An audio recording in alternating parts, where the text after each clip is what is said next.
और आज ये जो सनातन वाला बन रहा है, हाथ दिखा रहा है। जब हिंदू बेटियों का रेप, बलात्कार, दुराचार, अनाचार होता है तो तब सनातन कहाँ चला जाता है। जब गरीब आदमियों की लिंचिंग की जा रही है, हरिओम को पीट पीट कर मार दिया, उसका क्या कसूर था। आज ये जो हमारे आईपीएस पूरन कुमार हैं, उसको इतना प्रताड़ित किया गया, उसकी पत्नी भी आईएएस है।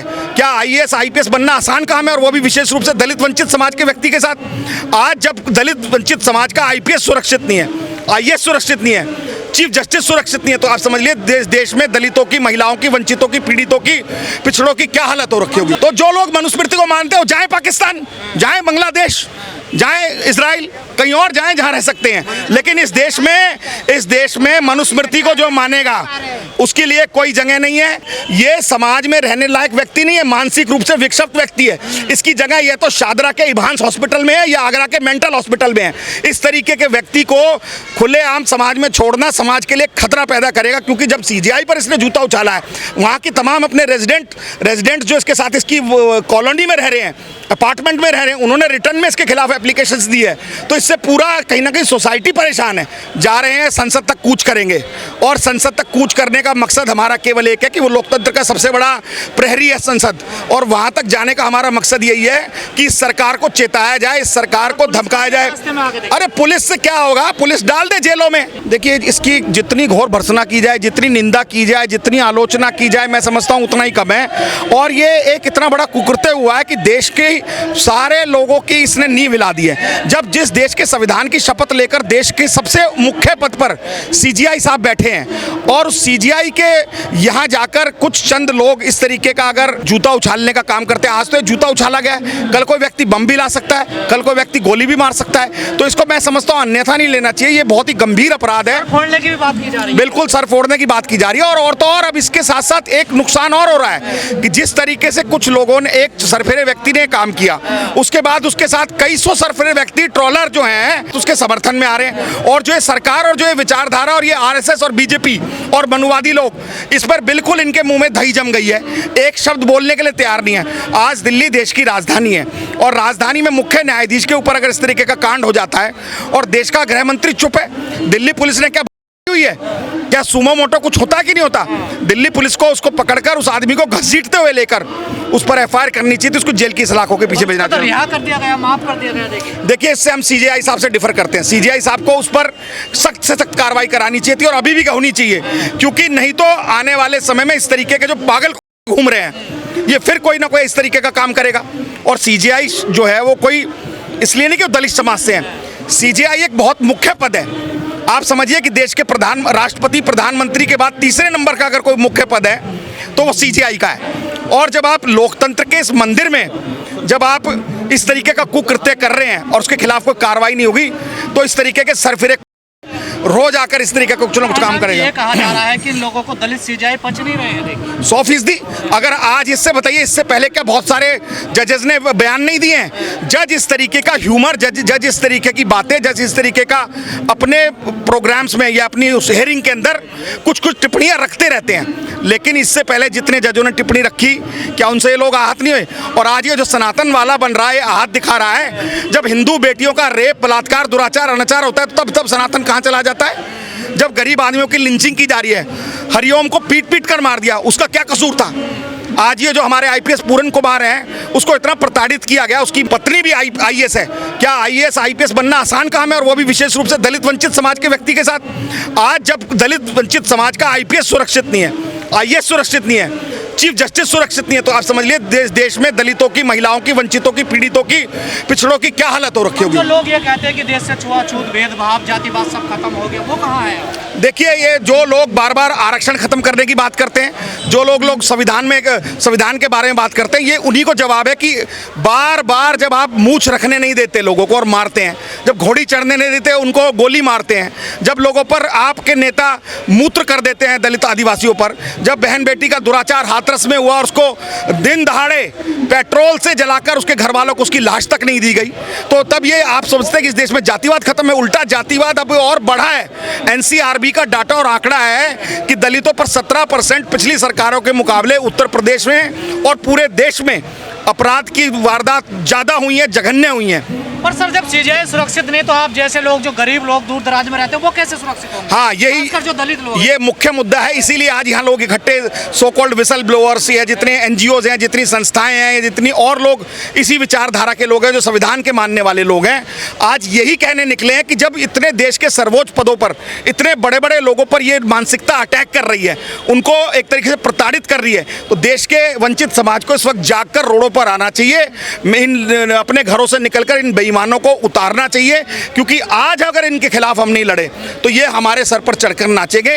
वैसे तो मैं आपको बता दूं, जिस तरीके से अभी अवेयरनेस बनी है, जिस तरीके से इन पर दबाव बढ़ रहा है, ये जितनी मनुवादी ताकतें हैं, जितनी ये अपने आप को इस तरीके की दंगा फसाद करने वाली ताकतें हैं, आपसी अमनो अमान को खराब करने वाली ताकतें हैं, सांप्रदायिक ताकतें हैं, ये इनका दिया अब अंतिम रूप पर है। जैसे जब दिया बुझता है तो फड़फड़ाता है ना, तो ये फड़फड़ा रहे हैं और अब ये बुझने वाला है, बुझने वाला है, इसीलिए इस तरीके के कुकृत्य कर रहे हैं। जो हमलावर है वो कह रहा है मुझे कोई पछतावा नहीं है। देखिए तभी हमने कहा ना, बेंगलोर में एक एफआईआर इनके खिलाफ हुई है, इसके खिलाफ पूरे देश में एफआईआर होनी चाहिए। दिल्ली पुलिस को और तमाम पुलिस को इसको जेल की सलाखों के पीछे भेजना चाहिए। हीरो बना रही है, इसके इंटरव्यूज ले रही है। देखिए, वो गोदी मीडिया, नोएडा मीडिया का तो यही काम है। वो तो जो जितने गलत लोग होंगे, जो इस संविधान में विश्वास नहीं करते हैं, जो लोग गरीब, वंचित, शोषित पीड़ितों पर अत्याचार, दुराचार, अनाचार करते हैं, उनको ग्लोरीफाई करेगी। एक विचारधारा की सरकार है। जब सरकार के मुखिया ये कह रहे हैं कि ये देश को हम हिंदू राष्ट्र बनाएंगे, इस देश को केवल एक समाज के लिए कर रहे हैं, जबकि इस देश के संविधान में ये देश संवैधानिक रूप से धर्मनिरपेक्ष देश है। इस देश में हिंदू, मुस्लिम, सिख, ईसाई, जैन, बौद्ध, पारसी या कोई और नया धर्म भी बना ले, उस सबको आज़ादी अपने धर्म की बात रखने की, अपने धर्म से पूजा पाठ करने की, खाने पीने की, आने जाने की। लेकिन जिस तरीके की ये विचारधारा की सरकार है, और विशेष रूप से कहूँ आरएसएस की विचारधारा की सरकार है, ये तो पूरे देश में तनाव कर रही है, झगड़े फसाद कर रही है, क्योंकि डेवलपमेंट के काम कर नहीं रही। साउथ में जाती है तो हिंदी भाषियों से लड़ रही है, महाराष्ट्र में जा रहे हैं तो ये नॉर्थ इंडियंस को मार रहे हैं, कहीं दलितों पर अत्याचार कर रहे हैं, कहीं आदिवासियों की ज़मीनों को हड़प रहे हैं, कहीं पिछड़ों को तंग किया जा रहा है, कहीं आरक्षण के माध्यम से उसको कम करके लेटरल एंट्री लेके जा रहे हैं, कहीं बैकलॉग को भरा नहीं जा रहा है। सर पिछले कुछ दिनों से देखा जा रहा है, पहले राष्ट्रपति का अपमान हुआ, उन्हें मंदिर में नहीं जाने दिया, ग्वालियर हाईकोर्ट में मूर्ति लगनी थी, सुरेश कैद का भी अपमान, ने क्या क्या उनको बोला गया। अब सीजेआई लगातार कितनी भी बड़ी कुर्सी पे क्यों ना बैठ जाए, उसका अपमान हो रहा है सर। तो यही तो मुद्दा है कि देश के लोगों को, आप जैसे विसल ब्लोअर्स को ये जगाने का मुद्दा है, जो घरों में बैठे हैं उनके लिए चेतावनी है कि जब देश की राष्ट्रपति को मंदिर बनता है तो उसे मंदिर में इनवाइट नहीं किया जाता, बेशक वो सर्वोच्च पद पर है। और देश के एक पूर्व राष्ट्रपति गोविंद साहब, वो जाके 100 साल मना रहे हैं आरएसएस का,